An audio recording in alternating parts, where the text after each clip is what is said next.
Nakonde. Madam Speaker, thank you very much, and happy Women's Day to you, Her Honor, who is the overseer of Imita Ufole. Her Honor, the Vice President, during your time when you were in the opposition, you condemned heavily about the borrowing of PF. I want to put to you that from the date that PF borrowed, we built airports, which we have changed the name to Sausage Airport. We built hospitals, mini hospitals, level 1 hospitals, roads, hydropower stations. The list is endless. You misled Zambians that you never borrow. Today, you have borrowed more than $5 billion US. Zambians are asking, they want to know, what are some of the projects? Just give us 2 major projects that we have done with this money without mentioning CDF and 1x2 classroom block. Madam Speaker, I thank you. Her Honor, the Vice President.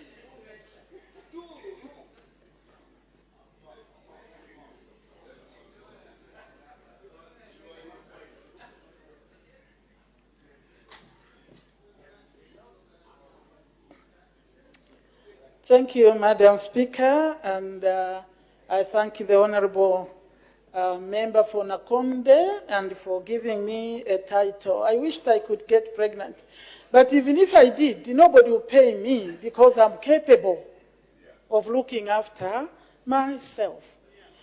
You know, colleagues, this House must be taken extremely seriously. Yes, we have light moments. But I think it is important that we see that what we are saying here, let us encourage people, don't take everything in a political manner. But a person like me, I work on conviction, unfortunately. So you can roast me all you want. The fact is we'll continue to look after women. You have said we have borrowed. What have we done? You really can't tell what we have done. No, it doesn't matter. I am answering. All the honorable members, give a chance to respond. Thank you, madam. Thank you. I am not even going to say 2 or 3. There is so much going on. 1, even when you boast of having done those projects, did you even pay for them? So who is paying for that? Who is paying for that? That is one thing we are doing to pay the debt. That is what it means. That is big. And you are undermining your CDF money, you. So, honorable. When you put all that together of what is going, that is the actual development. That is why all of us are crying for decentralization. It is not in the size of the project. It is in the equitable distribution of wealth. To me, that is critical. Equitable distribution of wealth. These are the things that bring, acrimony, that bring disputes and end up with confrontations because you want to do big in Nakonde.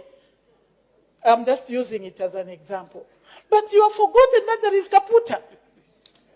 So these are examples. So what we are doing is bigger than putting one thing together which you fail to pay for. This government, even when you look at the fact that we found nothing and we may have borrowed to add to the budget, the fact, Madam Speaker, is that we have been reducing debt, Minister of Finance. We have been reducing debt. Yes, I have statistics here. All the honorable members, order. Honorable Lunte, I have statistics here. Because you understand better that in fact you have different types of debt that we incur. We have debt which you call, for example, public external debt. And I think that is what we are looking at. But we also have public guaranteed external debt. We also, Minister, I hope I'm not misleading you, we also have domestic debt, government securities. We also have non-guaranteed debt.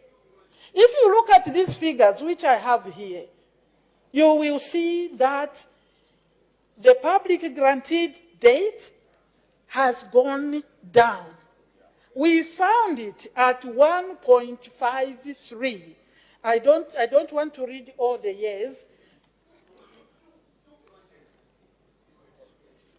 It has actually reduced. If to public guaranteed to 1.3 from 1.5. We have domestic debt, government securities. It has moved from 11.5 to 8 to 8.23. This you can check. That is going down. These are billions. So when you say just a difference of 1, that is billions. We had non-guaranteed debt to the tune of 0.13 billion US dollars, colleagues. This has been fully paid. So what are we talking about? We are just talking about the public external debt. Yes, I think that we see that it has gone up. But we didn't find the money here. And yet, we are working. And yet, we have all these things we are doing, interventions that we are doing. Honorable, it is not in the size of the project that you don't even fully pay for. It is actually in answering to people's needs. We are looking after people.